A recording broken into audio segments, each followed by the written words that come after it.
सलाम आदाब दोस्तों, कैसे हैं आप। आज के इस वीडियो में हम आपके लिए मरसिया का फन लेकर आए हैं। क्या लेकर आए हैं? मरसिया का फन। मरसिया जो सिंपल सुखाने शायरी की ये क्या है, इसकी कौन कौन सी अज्जा तरकीबी है, आज इस वीडियो में हम पढ़ने वाले हैं। चलिए शुरू करते हैं मरसिया के फन के बारे में। सबसे पहले हम मरसिया की तारीफ करते हैं। तारीफ। मरसिया जो है ये अरबी जुबान का लफ्ज है जो बना है रिसा से। किससे बना है? रिसा से। इसके मायने हैं किसी की मौत पर गम का इजहार करना और मरने वाले के औसाफ का बयान करना। तो इस तरीके से मरसिया किसी खास मौजू पर यानी मौत पर गम का इजहार करेंगे, उसके लिए कोई नज्म गाई जाएगी तो मरसिया कहलाएंगे। तो मरसिया क्या है?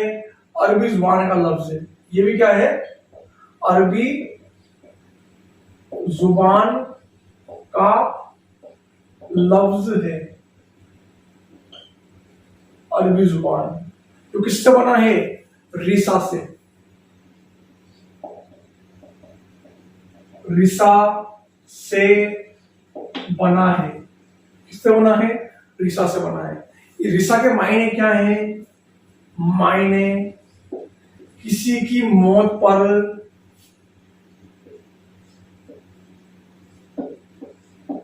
गम का इजहार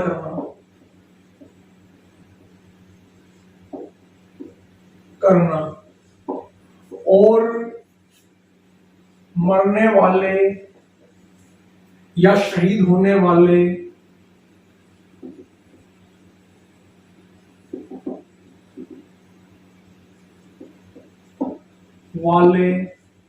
के औसाफ बोलते हैं, वस्फ की जमा है औसाफ, यानी खासियत का बयान करना। तो ये है मरसिया की तारीफ कि मरसिया जो लफ्ज है अरबी जुबान का लफ्ज है, रिसा से बना है। इसके मायने हैं किसी की मौत पर गम का इजहार करना और मरने वाले के औसाफ यानी उसकी खासियत का बयान करना। अब देखिए यहाँ पर सबसे पहले मरसिया की शुरुआत हुई है, वो कहां से हुई है? अरब से हुई है। सबसे पहले अरब के अंदर ही करबलाई मरसिया गाए गए जो कि शहीद करबला हजरत इमाम हुसैन रज़ियल्लाहु तआला अन्हु और उनके अहले बैत और साथियों लिखे गए थे। यानी सबसे पहले अरब के अंदर मरसी की शुरुआत हुई और अरब के अंदर ही मरसी लिखे गए शहीद करबला हजरत इमाम हुसैन रज़ियल्लाहु तआला अन्हु और तमाम शहीद करबला की शान शौकत में जो करबला के मैदान में शहीद हुए थे।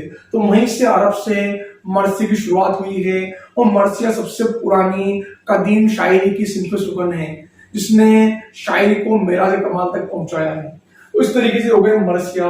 अब मरसिया जो है अरब से फारस के रास्ते होते हुए ये सिंफ सुकन कहाँ आई? हिंदुस्तान में आई। और हिंदुस्तान में सबसे पहले दक्कन के अंदर मरसी का रिवाज आम हुआ जो सूफिया कराम की शान शौकत में लिखे गए। उसके बाद शुमाली हिंद के अंदर मरसिये का आगाज हुआ। तो इस तरीके से मरसिये लिखे जाने लगे उर्दू अदब के अंदर।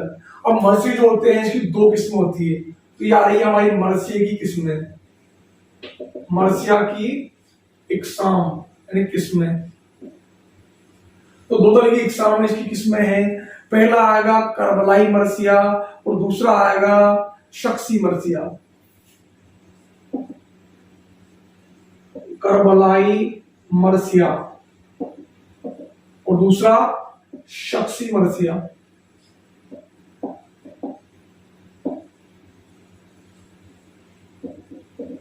अब देखिए दो तरह की मरसी हैं, करबलाई मरसिया, शख्सी मरसिया। करबलाई मरसिया क्या है? जब हम शहीद करबला हजरत इमाम हुसैन रज़ियल्लाहु तआला अन्हु और तमाम शहीद करबला अहले बैत और उनके साथी हैं उनके बारे में हम क्या करें? उनकी शहादत का बयान करें और उनकी खासियत का बयान करें तो वो कहलाएगा करबलाई मरसिया। शख्सी मरसिया उर्दू अदब के अंदर बाद में इसका रिवाज आम हुआ। शख्सी मरसिया कहते हैं जब किसी आम शख्स की मौत पर हम गम का इजहार करें और उसकी खासियतों का बयान करें तो वो कहलाएगा शख्सी मरसिया। जैसे गालिब का मरसिया, मरसिया आरिफ, हाली का मरसिया, दाग का मरसिया, इकबाल ने अपनी वालदा मरहुमा की याद में मरसिया लिखा था। तो तो इस तरीके से ये कहलाएंगे शख्सी मरसिए, जो आम लोगों की शख्सियत पर, आम लोगों की ऊपर लिखे जाते हैं, तो ये कहलाएंगे शख्सी मरसिए। तो इस तरीके से मरसिए की दो इकसाम हैं, करबलाई मरसिया और शख्सी मरसिया। अब आते हैं हम मरसिए की अज्जाए तरकीबी की तरफ। तो मरसिए की 8 अज्जाए तरकीबी है, मरसिया की अज्जाए तरकीबी। तो इसकी 8 अज्जाए तरकीबी है जो हम यहाँ पढ़ने वाले हैं। अब इसके अज्जा तरकीबी में पढ़ रहे हैं तो हम पहले जान लेते हैं कि उर्दू मरसी में जो अज्जा तरकीबी मुतईन की गई हैं, बनाई गई हैं, ये मीर जमीर नामी एक मशहूर और मारूफ मरसिया निगार है। मीर जमीर ने ही मरसिए की ये 8 अज्जा तरकीबी हम पढ़ने वाले हैं, इनको मुतईन किया है। सबसे पहले जो अज्जा तरकीबी हमारा आ रही है वो है चेहरा। क्या आएगी? चेहरा। अब चेहरा क्या होता है? चेहरा मरसिए का वो जुज है, यानी पहला जुज है जिसमें शायर माहौल बनाने के लिए हम्द, नात, मनकबत वगैरह गाता है ताकि मरसिए को गाने लायक माहौल बन सके, यानी सब लोग मरसिए निगार की तरफ मुतवज्जो हो जाए। तो पहला जुज आता है हमारा चेहरा। यहाँ पर माहौल और फिजा की बात की जाती है, हम्द, नात, मनकबत गाई जाती है। इसमें पहले जुज के अंदर चेहरा में। दूसरा आता है हमारा सरापा।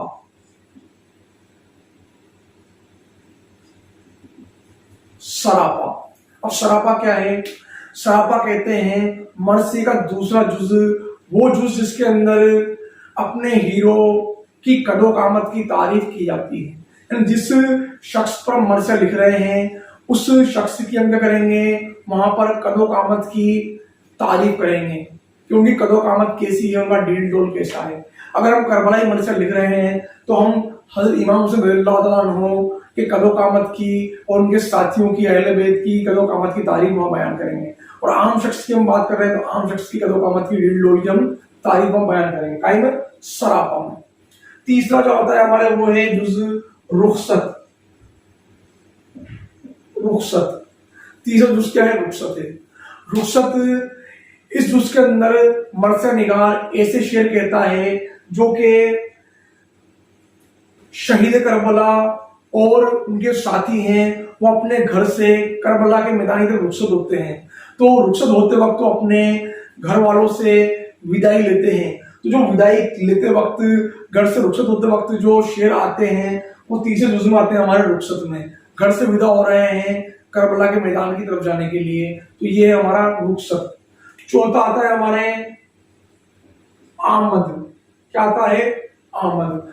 अब तीसरे जुज में हो गई हमारे घर से रुखसत हो गई, और चौथे जुज में होता है ये आमद। अब आमद कहाँ होगी? करबला के मैदान में।